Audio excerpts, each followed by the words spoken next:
Bien le bonjour à toutes et à tous. Aujourd'hui, tutoriel pour vous apprendre à colorier beaucoup plus rapidement sur Krita à l'aide du masque de colorisation. Donc, pour ce faire, déjà, il vous faudra des dessins. Donc, j'en ai sélectionné quelques-uns ici. Le truc, c'est que ce sont des croquis. Donc, le trait n'est pas forcément très droit et je voudrais faire le test pour vous montrer dans tous les cas possibles, donc avec un croquis ou avec un line très propre, la qualité du rendu que vous pouvez avoir avec cette méthode. Parce que bien entendu, ça va différer un petit peu en fonction de si vous utilisez un croquis ou un line très propre. Donc pour ce faire, on va faire un petit tour dans GIMP, vite fait, avant d'aller sur Krita. Donc ça, c'est pas une méthode obligatoire si vous avez déjà fait un beau line, mais moi je vais utiliser cette méthode parce que j'ai un croquis. J'ai pas pris le temps de faire un line très propre, donc je le glisse sur GIMP.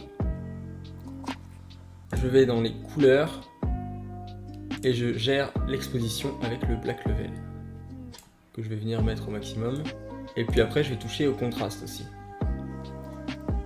Le but étant qu'on ait vraiment les deux valeurs, la valeur de blanc et la valeur de noir, et le reste soit estompé. On cherche à tuer les gris en quelque sorte. Voilà. Donc ça c'est fait.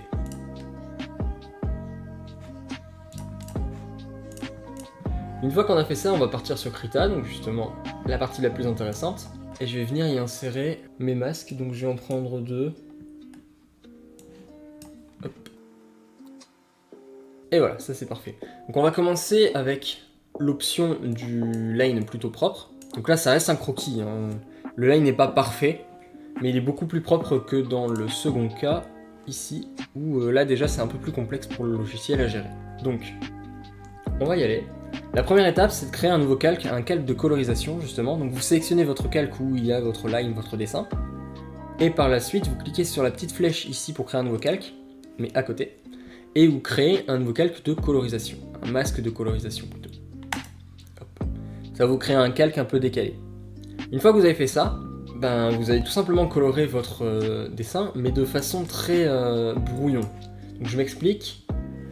Là, vous allez voir que je vais remplir mon dessin en laissant plein de blanc, et c'est voulu. Le but ici, c'est pas de faire quelque chose de vraiment très beau, c'est d'aller très vite et d'indiquer au logiciel où vous voulez que la couleur s'applique par la suite. Donc ça va se voir par la suite, c'est vraiment magique comme option. Donc pour l'instant, la seule chose à faire, c'est d'indiquer au logiciel où vont aller vos couleurs.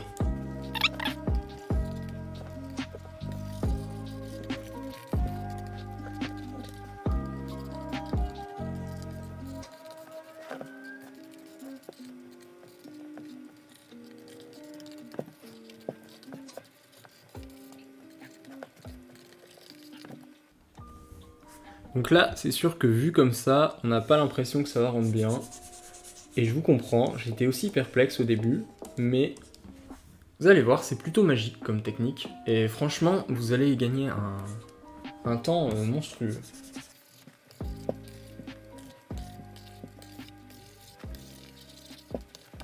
Et voilà, donc une fois que vous avez gribouillé absolument sur tout votre dessin, donc là je vois que j'ai oublié les dents, je vais juste faire ça vite fait. Voilà. Donc une fois que vous avez complètement gribouillé sur tout votre dessin et vous dites que vous l'avez gâché, vous n'avez plus qu'à cliquer sur l'espèce de petit trou, on dirait un petit trou de chargement ici en bas.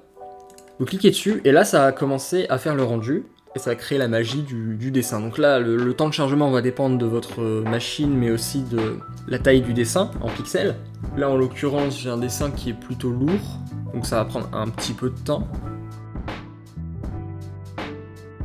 Après, je dis que c'est une méthode magique, mais c'est une méthode qui va vous permettre de gagner du temps. Elle n'est pas forcément magique non plus, parce que il vous restera du travail à faire, on va dire, à la fin de cette étape. Mais le gros du travail sera fait, on va dire. Tout ce qui est aplat et mise en place des couleurs sera fait.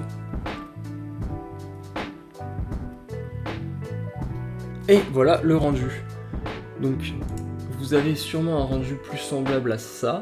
Donc, c'est pas totalement parfait non plus. Donc vous voyez qu'il y a quand même pas mal de retouches à faire, hein. Mais le plus gros est fait, on va dire. Et donc pour finaliser ce rendu, vous n'avez plus qu'à cliquer sur le petit crayon ici, l'espèce de baguette magique, je sais pas trop. Vous cliquez dessus, déjà là vous allez voir que le rendu sera beaucoup plus beau. Et il faut transformer ce masque pour pouvoir ensuite le modifier et affiner tous les détails. Donc je vais cliquer sur convertir en calque de dessin.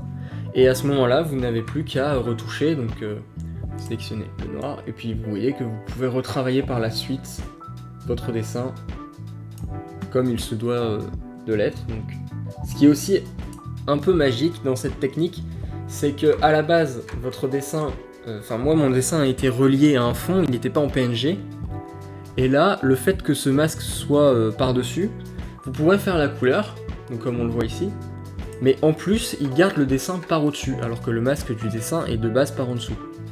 Ça va créer une sorte de calque intermédiaire, et le line va être retransposé par-dessus le calque de votre couleur, et ça c'est quand même pas mal. Donc après, il vous restera du travail de post-prod à faire, donc là on voit que le rendu est pas dégueu. Il y a quelques erreurs ici, par exemple au niveau des cheveux, où la couleur est un peu débordée, et ici en bas au niveau du lettrage, mais c'est probablement moi qui n'ai pas fourni assez d'informations au logiciel. Mais on voit que le logiciel a quand même géré pas mal le boulot. Plus vous allez faire un line propre et beau et lisible par le logiciel, plus ça va être simple pour lui de calculer la couleur, et vous aurez probablement un rendu beaucoup plus beau. Donc maintenant je vais tester sur l'autre dessin, pour voir ce que ça donne sur une photo comme ça, prise sans aucune retouche, avec un croquis, pour avoir une idée et un aperçu rapide de ce que ça pourrait rendre. Donc on s'y prend exactement de la même manière, on crée un nouveau calque, de colorisation, et on fait attention de l'avoir bien sélectionné, puis on y va, hein, on colorie.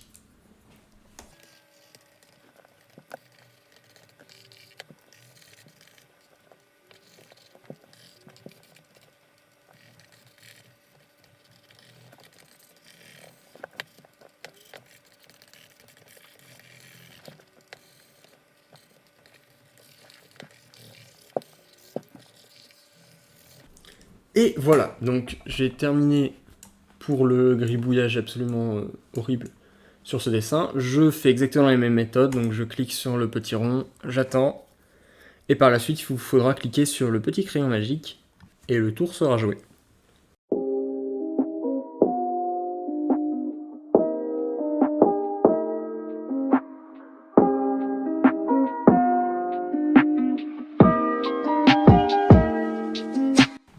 Et voilà, donc le rendu a terminé de charger, je clique sur le petit crayon, magie.